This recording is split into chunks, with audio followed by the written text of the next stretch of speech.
दोस्तों, आज की मूवी का नाम है द फ्रेंच रेवोल्यूशन। तो शुरू करते हैं।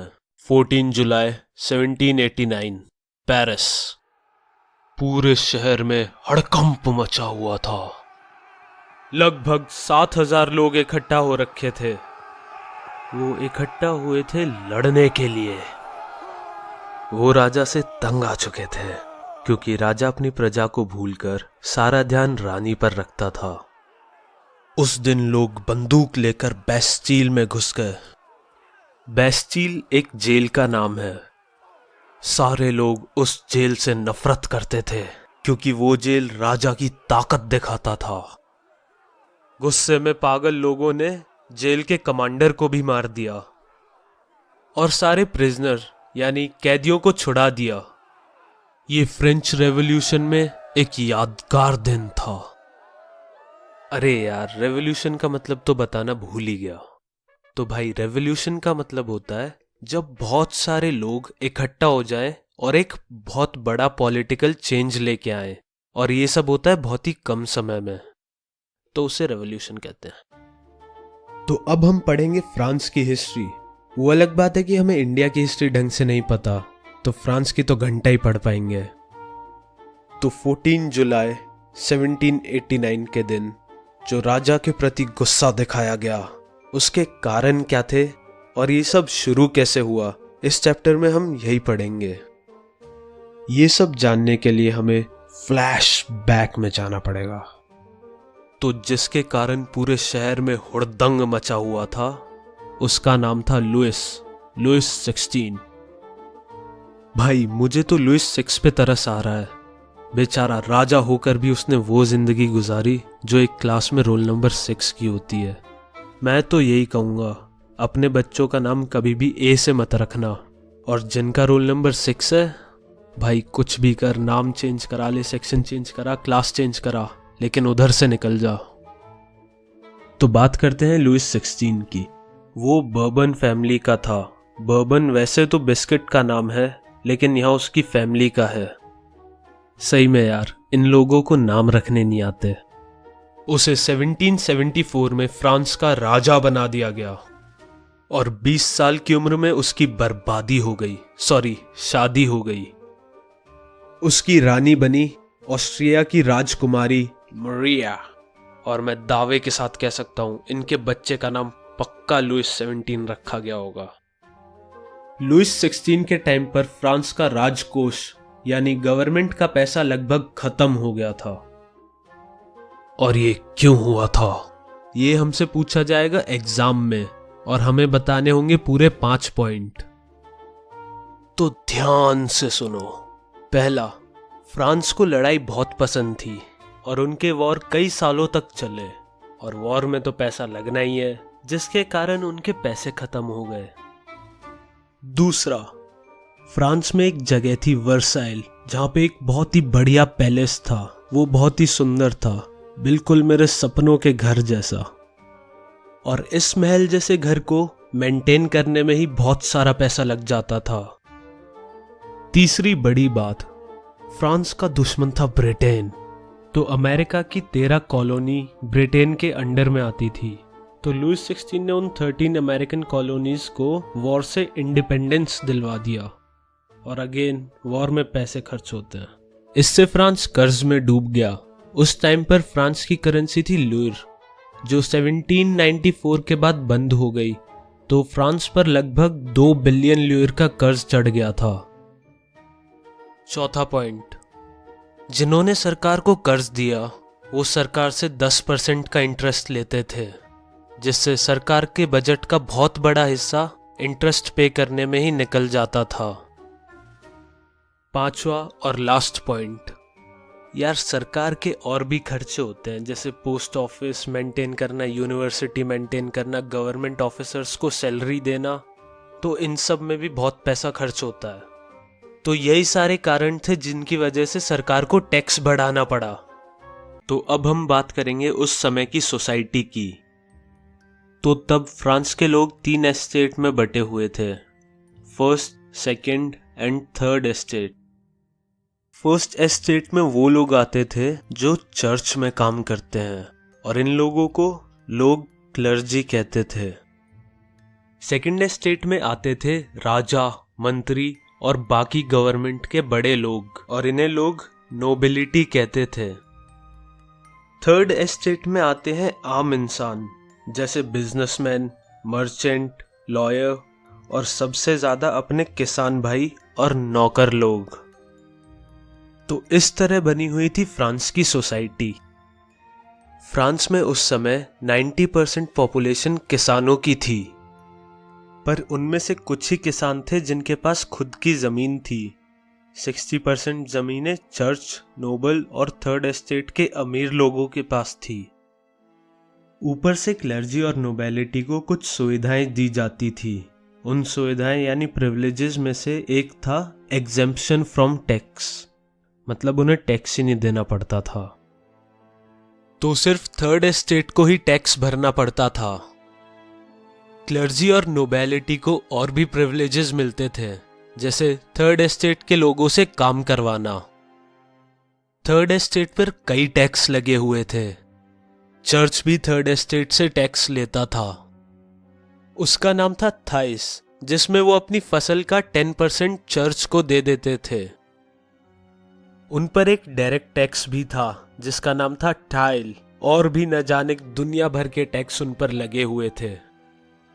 यार, कमाई से ज्यादा तो टैक्स देना पड़ रहा था। 1715 में फ्रांस की पॉपुलेशन 23 मिलियन थी, यानी 2.3 करोड़, जो बढ़कर 28 मिलियन हो गई 1789 में। भाई, इससे ज्यादा लोग तो अपनी दिल्ली में रहते हैं। अब पॉपुलेशन बढ़ी है तो खाने की डिमांड भी बढ़ गई, पर हुआ यूं कि फसल उतने रेट से नहीं बढ़ पाई जितने रेट से पॉपुलेशन बढ़ी, और इससे महंगाई भी बहुत बढ़ गई, और जो मजदूर लोग थे उनकी सैलरी उतनी की उतनी ही थी। महंगाई बढ़ गई लेकिन सैलरी नहीं बढ़ी। गरीब लोग और गरीब होते चले गए और अमीर लोग और अमीर। भाई, असली मजे तो तब आए जब सारी फसल सूखे के कारण बर्बाद हो गई। इस सिचुएशन को हम सबसिस्टेंस क्राइसिस कहते हैं, जब हमारी बेसिक नीड्स खतरे में पड़ जाती हैं। जैसे इस सिचुएशन में हमारे पास खाने के लिए कुछ नहीं बचा। लेकिन भाई, कुछ भी कहो, एक गरीब चाहे कितना ही गरीब हो, उसके पास दारू के लिए हमेशा पैसे होते हैं। तो सबसिस्टेंस क्राइसिस से ब्रेड के दाम इतने बढ़ गए कि लोगों ने इस कारण 14 जुलाई 1789 के दिन प्रोटेस्ट किया। हालांकि इस दिन से पहले भी बहुत सारी छोटी मोटी बगावतें हुई, लेकिन उनमें से कोई भी इतनी स्ट्रांग नहीं थी कि एक बड़ा चेंज ला सके। तो अब तक हम 14 जुलाई के प्रोटेस्ट के 2 रीजन तो जान चुके हैं। पहला, टैक्स बहुत ज्यादा बढ़ गए थे, और दूसरा, खाने के प्राइस आसमान छू रहे थे। अब इनके दिमाग में एकदम से तो आएगी नहीं कि भाई शादी वगैरह बाद में करेंगे, पहले गवर्नमेंट के खिलाफ प्रोटेस्ट करो। इनके मन में प्रोटेस्ट करने की आग लगाने में फिलोसफर्स का बहुत बड़ा हाथ था। इतना बड़ा हाथ कि वो एक बार ही हाथ फेरने पर अपनी साफ कर लिया करते थे। तो 2 फिलोसफर थे, जॉन लॉकी और जीन जैक्विस रोसियर। पता नहीं क्या नाम रख रखे हैं यार। इनके आइडियाज थे कि एक ऐसी सोसाइटी होनी चाहिए जहां पे सबके पास फ्रीडम हो और सारे के सारे कानून सब पे बराबर लागू हो।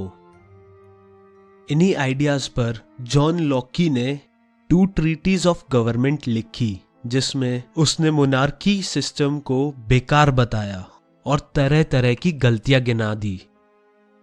वहीं जीन जैक्विस रोसे ने बताया कि एक ऐसी गवर्नमेंट होनी चाहिए जिसमें नेता लोगों की सुनता हो, गालियां नहीं, समस्याएं।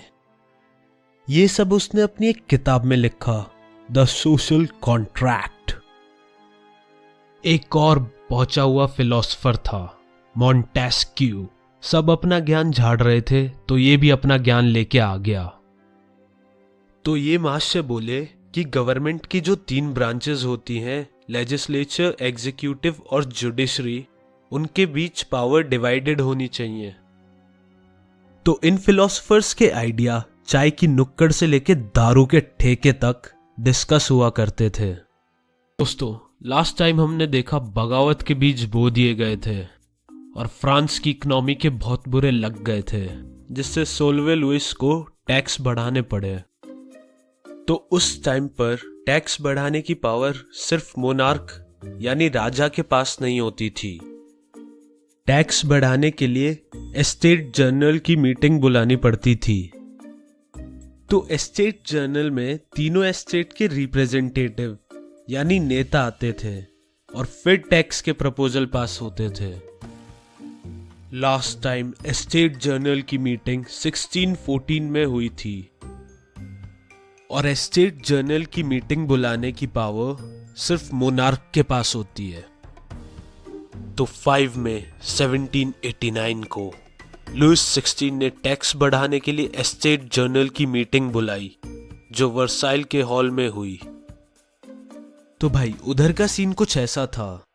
फर्स्ट और सेकंड एस्टेट के 300 मेंबर्स आए हुए थे और वो लोग आमने सामने बैठे हुए थे, और थर्ड एस्टेट के 600 मेंबर आए हुए थे जो कि पीछे खड़े हुए थे। किसान, कलाकार और महिलाओं को असेंबली में आने से मना कर रखा था। काश ये बैन मुझ पर लगा होता, मेरे तो स्कूल के दिन ही संवर जाते।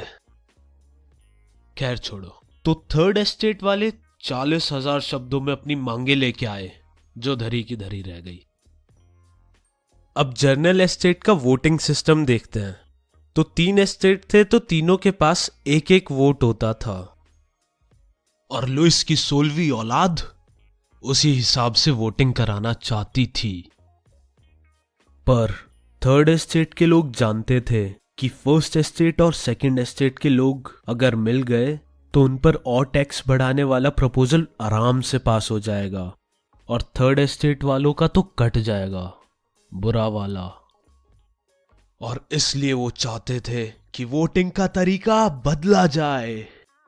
तो वो चाहते थे कि असेंबली के हर मेंबर के पास एक वोट हो और असेंबली का हर मेंबर वोट करे। वो 1 एस्टेट 1 वोट को 1 मेंबर 1 वोट में बदलना चाह रहे थे, पर किंग ने उनके इस प्रपोजल को मुंह पे मना कर दिया। तो थर्ड एस्टेट वाले प्रोटेस्ट करने के लिए असेंबली से उठकर बाहर चले गए। ओह सॉरी, उन्हें बैठाया ही कब था।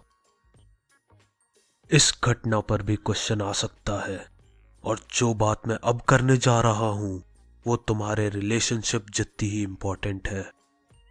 तो जो थर्ड एस्टेट के रिप्रेजेंटेटिव थे वो अपने आप को फ्रांस का मुखिया मानने लग गए। तारीख थी 20 जून। वो सारे के सारे वर्साइल के इंडोर टेनिस कोर्ट में जमा हुए। उन्होंने अपने आप को नेशनल असेंबली घोषित कर दिया। भाई मतलब बिना किसी उसके अपने आप को कानून बनाने वाला घोषित कर दिया। ऐसे तो राहुल गांधी भी इंडिया का प्राइम मिनिस्टर बन जाएगा। तो उन्होंने डिसाइड किया कि वहां बैठ के वो फ्रांस का कॉन्स्टिट्यूशन लिखेंगे, जिसमें राजा की पावर बहुत कम कर दी जाएगी। तो उन्होंने शपथ ली कि बिना फ्रांस का कॉन्स्टिट्यूशन बनाए वो वहां से नहीं जाएंगे, चाहे किसी का जबरदस्त प्रेशर ही क्यों ना बन रहा हो। और इनको लीड करने वाले 2 इंसान थे, मिराबियो और अबेसियस। वो अलग बात है कि मिराबियो एक नोबल फैमिली में पैदा हुआ था, यानी सेकंड एस्टेट से आता था, और वो जो फर्स्ट और सेकंड एस्टेट को प्रिविलेजेस मिलते हैं उनके खिलाफ था। और माना जाता है कि मिराबियो की स्पीचेस बहुत पावरफुल होती थी। किसी महान इंसान ने बिल्कुल सच ही कहा है, सबसे गहरे वार शब्दों से किए जाते हैं। और अबेसियस एक प्रीस्ट था और उसने एक किताब लिखी थी, what is the third estate. और आजकल की किताबें देखो, हाफ गर्लफ्रेंड। सही में यार, कभी भी टाइटल देख के बुक मत खरीदना। तो जब वो लोग फ्रांस का कॉन्स्टिट्यूशन लिख रहे थे, फ्रांस के सारे लोग बहुत ही गुस्सा हो गए थे। खराब सर्दियों के कारण फसल भी खराब हो गई थी। फ्रांस में ब्रेड के दाम आसमान चूम रहे थे। कैसे चूम रहे थे यार, फ्रांस की ब्रेड है, फ्रेंच कैसी तो करेगी। तो जैसा कि मैंने पहले बताया था, 14 जुलाई के दिन लोगों ने बेस्टाइल तोड़ दिया और लुइस 16 सिर्फ तालियां बजाता रह गया। अब कहानी सुनते हैं 14 जुलाई के बाद की। अरे सुनते तो हम अपने बाप की भी नहीं है। चलो अब कंटिन्यू करते हैं। देश के कोने कोने में अफवाह फैल गई थी कि सेकंड एस्टेट के लोगों ने कुछ लोगों को किसानों की फसल बर्बाद करने के लिए भेजा है। ये बात सुनकर किसानों की सनक गई और चाकू चूरी लेके नोबलमैन के घरों पर अटैक कर दिया। उनके घर लूट लिए और सारे इंपॉर्टेंट कागज जला दिए। कुछ नोबलमैन तो देश छोड़ के भग लिए। इतनी जबरदस्त बगावत हो गई कि लुइस 16 को घुटने टेकने ही पड़ गए। फर्स्ट और सेकंड एस्टेट के प्रिविलेजेस खत्म कर दिए गए, लुइस 16 की पावर्स कम कर दी गई और चर्च की जमीनें लेकर किसानों में बांट दी गई। ये सारे फैसले 4 अगस्त 1789 की रात को हुए। अब फ्रांस मोनार्की से कॉन्स्टिट्यूशनल मोनार्की बन गई। नेशनल असेंबली ने 1791 में असली कॉन्स्टिट्यूशन बना डाला, जिसका मकसद था राजा की पावर को लिमिट करना, मतलब कुछ हद तक रखना। ऐसा ना हो कि जो राजा चाहे बस वही हो देश में। गवर्नमेंट को 3 हिस्सों में बांटा गया, लेजिस्लेचर, एग्जीक्यूटिव और जुडिशरी।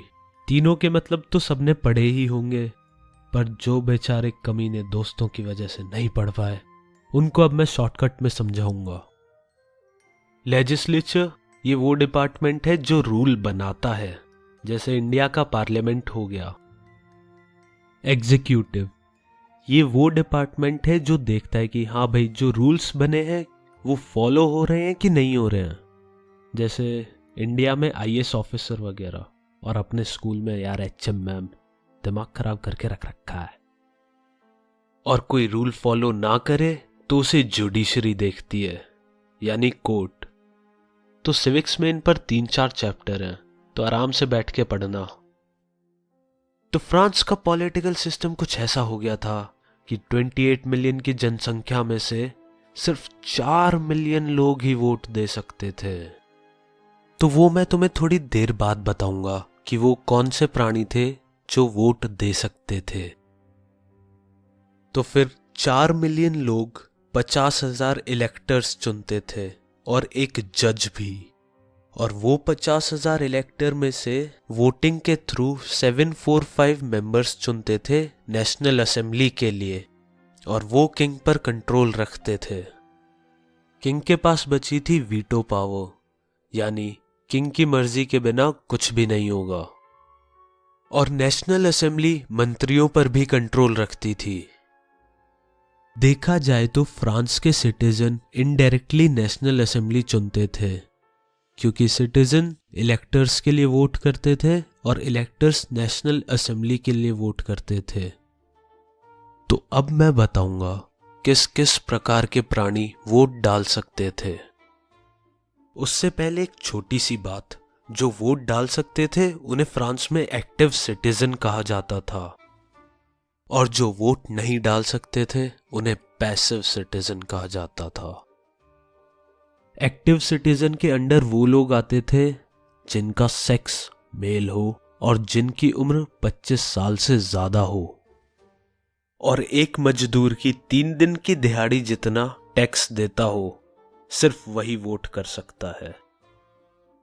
इंग्लिश में बोले तो only main above 25 years of age who paid taxes equal to at least 3 days of a labor's wage were given the status of active citizen। समझे? और बाकी सब पैसिव सिटीजन थे, और ज्यादातर नेशनल असेंबली के मेंबर वही लोग बनते थे जो सबसे ज्यादा टैक्स देते थे। जो कॉन्स्टिट्यूशन था उसकी शुरुआत declaration of rights of man and citizen से होती है। इसमें वही बकवास थी, right to speech, right to life, equality before law, blah blah blah blah. ये अधिकार सबको मिले, मेल से लेके फीमेल तक को, और बाकी बचे अदर्स को भी। और इनके राइट्स को प्रोटेक्ट करने की जिम्मेदारी थी गवर्नमेंट की। तो जैसा कि अब तक तुमने देखा, लोगों ने लुईस 16 की बुरी वाली ले रखी थी। 1789 के बाद भी फ्रांस में टेंशन बनी रही। तो उनको टेंशन किस बात की थी, चलो वो देखते हैं। लुईस 16 ने कॉन्स्टिट्यूशन पर अंगूठा लगा दिया था, मेरा मतलब साइन कर दिया था, पर वो पर्शिया के राजा के साथ खुफिया तरीके से बातचीत करने लगा। वो षड्यंत्र रच रहे थे कि वापस लुईस 16 को पूरी पावर कैसे दी जाए। बाकी पड़ोसी देश के राजा भी टेंशन में आ गए। उन्हें लगा कहीं फ्रांस से मोटिवेशन लेके उनकी प्रजा उनकी ना ले ले, इसलिए वो जंग की तैयारी में लग गए। इससे पहले वो कुछ करते, फ्रांस की नेशनल असेंबली ने अप्रैल 1792 में पर्शिया और ऑस्ट्रिया के खिलाफ जंग की घोषणा कर दी। रुको, जहां तक मुझे याद आ रहा है, लुईस 16 की धर्मपत्नी मरिया भी ऑस्ट्रिया से थी। मतलब लुईस 16 के ससुराल वालों के साथ लड़ाई कर दी। जब बात देश पे आई तो फ्रांस के हजारों आदमियों ने आर्मी ज्वाइन कर ली। ये जंग थी आम आदमी और राजाओं के बीच। जंग में देशभक्ति वाले गाने खूब गाए जाते हैं, तो फ्रांस का मेन गाना था मर्सेलेस, जिसको लिखा था रॉजर दे इसले। यार सीरियसली, यार अब तो मेरे को साउथ इंडियन नेम इजी लगने लग गया। ये गाना पहली बार कुछ लोगों ने गाया था जो मर्साइल से पेरिस आर्मी ज्वाइन करने जा रहे थे, इसलिए इस गाने का नाम मर्सेलेस रखा गया और आज की डेट में ये फ्रांस का नेशनल एंथम है। वॉर से फ्रांस में फिर इकोनॉमी नीचे चली गई और लोग आर्थिक समस्याओं से जूझने लगे। जब सारे आदमी वॉर के लिए चले गए, तब घर की महिलाएं घर चला रही थी। उस टाइम पर नेशनल असेंबली में मेंबर बनना, इन सब चीजों में बस अमीर लोग ही इन्वॉल्व थे। पर ट्रेंड में कुछ चेंज आता है, मिडिल क्लास लोगों का भी पॉलिटिक्स में जोश बढ़ गया। पॉलिटिकल क्लब्स यानी पॉलिटिकल पार्टीज बनने लगी और जो सबसे सक्सेसफुल क्लब था वो था जैकोबिन्स क्लब।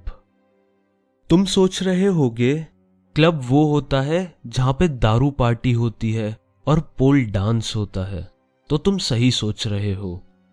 लेकिन उस टाइम पर पॉलिटिकल पार्टीज को भी क्लब कह देते थे। जैकोबिन क्लब में ज्यादातर छोटे दुकानदार, मोची, घड़ी बनाने वाले, नौकर और मजदूर लोग थे। और उनका नेता था मैक्सिमिलियन रॉबस्पियर। 1792 की समर्स में खाने के दाम बहुत ज्यादा बढ़ गए, जिससे पेरिस वाले लुईस 16 से बहुत ज्यादा गुस्सा हो गए, क्योंकि ये सारा पंगा उसी की वजह से हो रहा था। ना वो खुफिया बातें करता, ना वॉर होता और ना ही खाने के दाम बढ़ते। तो इस बार लोगों ने उसे जड़ से उखाड़ने की सोची। तो 10 अगस्त को लोगों ने पैलेस ऑफ ट्वेलेरीज पर हमला बोल दिया। जहां लुईस 16 था, उसके सारे गार्ड्स को मार दिया और राजा यानी लुईस को बंदी बना लिया। फिर नेशनल असेंबली ने लुईस 16 का बुरा वाला काटा और जेल भेज दिया। अब कोई गवर्नमेंट का मुखिया तो रहा नहीं, यानी हेड ऑफ गवर्नमेंट, इसलिए फ्रांस में इलेक्शन हुए। इस बार इलेक्शन में हर मर्द जो 21 साल से ज्यादा का हो, उसे वोट देने का अधिकार दिया गया, चाहे वो अमीर हो या गरीब, चाहे वो अंबानी का बच्चा हो या बम्बानी का। आई होप अंबानी का बच्चा is not watching this video. Let's continue. Voting के बाद जो नई असेंबली चुनी गई, उसका नाम कन्वेंशन रखा गया। 21 सितंबर 1792। इस दिन फ्रांस में मोनार्क खत्म हुई और फ्रांस एक रिपब्लिक बन गया। एक दो सोच रहे होंगे, यार ये रिपब्लिक वर्ड सुना सुना सा तो लग रहा है, पर मतलब क्या है? तो भाई, रिपब्लिक एक टाइप की गवर्नमेंट होती है जिसमें गवर्नमेंट और गवर्नमेंट का हेड दोनों जनता चुनती है। और जहां तक बात है लुइस 16 की, उसका जय हिंद हो गया 21 जनवरी को, यानी उसे पब्लिकली डेथ दे दी गई। मतलब जो भी कांड हुआ सबके सामने हुआ। कुछ दिन बाद लुइस की पत्नी को भी मार दिया गया। वैसे उसका क्या कसूर था? तो लुइस हो गया फ्रांस से क्लीन। फिर गवर्नमेंट का हेड बन गया मैक्सिमिलियन। याद करो, 2-3 मिनट पहले ही बताया था। याद आया? तो गवर्नमेंट बन गई जैकोबिन्स की और हेड ऑफ गवर्नमेंट बन गया मैक्सिमिलियन। पर वो भी कुछ ज्यादा दिन नहीं टिका। उसके कारनामे ही कुछ ऐसे थे। वो 1793 से 1794 तक रहा, फिर उसका भी पत्ता साफ हो गया। गंदे पत्ते रखने ही नहीं चाहिए, वरना लोग पत्ता साफ कर देते हैं। तो उस एक साल को रेन ऑफ टेरर भी कहते हैं। अपनी भाषा में बोले तो आतंक का समय। रॉबेस्पियर हमारी एचएम की तरह स्ट्रिक्ट था। उसके रूल्स तो स्ट्रिक्ट थे ही, पर सजा तो स्ट्रिक्ट का बाप था। उसे जो भी अपना दुश्मन लगता वो उसे सजा दे देता। उसने पुराने नोबलमैन यानी सेकंड एस्टेट के लोग, क्लर्जी यानी चर्च के लोग, दूसरी पार्टी के लोगों और यहां तक कि अपनी खुद की पार्टी के लोगों को सजा दिलवा दी। रॉबेस्पियर ने तो सबसे अपना बदला ले लिया होगा, क्या पता अपनी प्रिंसिपल से भी बदला लिया हो, ये कहकर तूने मुझे असेंबली में कड़कती धूप में इतनी देर खड़ा रखा और ऊपर से अपनी बोरिंग घटिया स्पीच सुनाई, मैं तुझे सजा ए मौत देता हूं। जिसको रॉबेस्पियर अरेस्ट करवाता, अगर कोर्ट में वो अपराधी साबित होते हैं तो उसे गुइलेटिन कर देते हैं। अब तुम सोच रहे होगे कि मैंने ये कौन सा फ्रेंच वर्ड बोल दिया। भाई मैं भी वही सोच रहा हूं, लेकिन इसका मतलब क्या है? गुइलेटिन ये एक तरह का डिवाइस है जिससे लोगों को मौत मिलती है। तो इसका स्ट्रक्चर मैं तुम्हें बताता हूं। 2 पोल होते हैं, पोल डांस करने के लिए नहीं, एक ब्लेड को सपोर्ट देने के लिए। और इसके नीचे होता है एक छेद जिसमें किसी का भी सर आराम से आ सकता है। बाकी तुम समझदार हो ही तो समझ जाओ। तो उसने और क्या क्या हरकतें की थी वो देखते हैं। उसकी सरकार ने वेजेस यानी सैलरी और चीजों के प्राइसेस पे मैक्सिमम लिमिट लगा दी थी। मीट और ब्रेड को रेशन्ड कर दिया था, यानी एक अमाउंट से ज्यादा कोई मीट और ब्रेड नहीं ले सकता था। किसानों को अपनी फसल सरकार को एक फिक्स दाम पे बेचनी पड़ती थी। महंगी ब्रेड जो सफेद आटे से बनती थी उसे बंद कर दिया गया। उसकी जगह आई बाबा रामदेव की पतंजलि ब्रेड। अरे मजाक कर रहा हूं। उसकी जगह आई इक्वालिटी ब्रेड जो सबको खानी पड़ती थी। बताओ, खाने से इक्वालिटी लाना चाह रहा है ये? फ्रेंच मैन और वुमेन को सर और मैम की जगह सिटीजन बुलाने की प्रथा भी शुरू कर दी इसने। उसने चर्च बंद करवाकर ऑफिसेज खोल दिए। तो ये थी रॉबेस्पियर की करतूतें, और ये एग्जाम में भी पूछी जाती हैं। उसके सपोर्टर उससे इन पॉलिसीज के रीजन मांगने लग गए, पर वो अपने ही धुन में चलता रहा। और फाइनली कोर्ट ने उसे जुलाई 1794 में अपराधी करार करके गिलोटीन वाली सजा दे दी। मैक्सिमिलियन का हो गया दी एंड। जैकोबिन्स की सरकार गिरने के बाद जो अपर मिडिल क्लास के लोग थे उनके पास पावर आ गई। फिर से नया कॉन्स्टिट्यूशन बनाया गया भाई कॉन्स्टिट्यूशन है या फेसबुक का अकाउंट नया बनाए जा रहे हैं? तो इसके अकॉर्डिंग जिसके पास घर है, जायदाद है, सिर्फ वही वोट कर सकता है। और ये लोग वोट करके 2 काउंसिल चुनते हैं और ये 2 काउंसिल डायरेक्टरी बनाएगी जिसमें 5 मेंबर होंगे। एक हेड रखने की जगह अब 5 मेंबर रख लिए जिससे किसी एक इंसान पर सारी पावर ना आ जाए। पर फिर डायरेक्टर्स की लड़ाई काउंसिल से होने लग गई और वो उनको डिसमिस करके उनका काम रोक देते। तो कोई स्ट्रॉन्ग पॉलिटिकल स्ट्रक्चर था नहीं जिससे एक मिलिट्री डिक्टेटर को पावर मिल गई, जो था नपोलियन बोनापार्टे। नाम तो सुना ही होगा। पर कुछ भी कहो, एक बात अच्छी थी, फॉर्म ऑफ गवर्नमेंट बदलती रही पर फ्रीडम, इक्वालिटी जैसे आइडिया फ्रांस और बाकी यूरोप को आने वाले टाइम तक पॉलिटिकल मूवमेंट करने के लिए मोटिवेट करते रहे। और भाई इतनी लंबी कहानी सुनाने के बाद मुझे भी तगड़ा वाला मोटिवेशन मिल रहा है सोने के लिए। और वैसे भी हिस्ट्री की क्लास में सो ना तो जिंदगी का मजा क्या। अब चैप्टर में बात नारी पर आ गई है, यानी फीमेल्स पर। वुमेन का फ्रेंच रेवोल्यूशन में बहुत बड़ा हाथ है। मैं तो ये कहता हूं वुमेन का हर हिस्ट्री में बहुत बड़ा हाथ है। अगर तुम्हें लग रहा मैं झूठ बोल रहा हूं तो किसी की भी इंटरनेट हिस्ट्री चेक कर लेना। अब मैं तुम्हें जो बता रहा हूं वो ध्यान से सुनना, क्योंकि हर पेपर में एक क्वेश्चन वुमेन के ऊपर जरूर आता है। और बात इस चैप्टर की नहीं है, कहीं पर भी तुम्हें अगर वुमेन दिखे तो बस समझ लेना इंपॉर्टेंट टॉपिक है। वुमेन फ्रांस की हिस्ट्री में शुरू से ही रही हैं। फ्रांस में जो जो बड़े बदलाव आए उनमें वुमेन का बड़ा योगदान था। वुमेन चाहती थी कि उनकी जिंदगी बदले। जो थर्ड एस्टेट की वुमेन थी उन्हें पैसे के लिए काम करना पड़ता था। उस टाइम पर वुमेन कपड़े धोने का काम करती थी, फूल बेचा करती थी, फल सब्जी बेचती थी, या फिर अमीर लोगों के घर डोमेस्टिक सर्वेंट बन के रहती थी। यहां हम उन्हें काम वाली बाई कहते हैं। लड़कियों के लिए एजुकेशन नहीं थी, यानी पढ़ाई की नो टेंशन। जो फर्स्ट और सेकंड एस्टेट की लड़कियां थी सिर्फ वही स्कूल जाती थी और फिर बाद में उनकी शादी करा दी जाती थी। वर्किंग वुमेन के ऊपर बहुत काम था।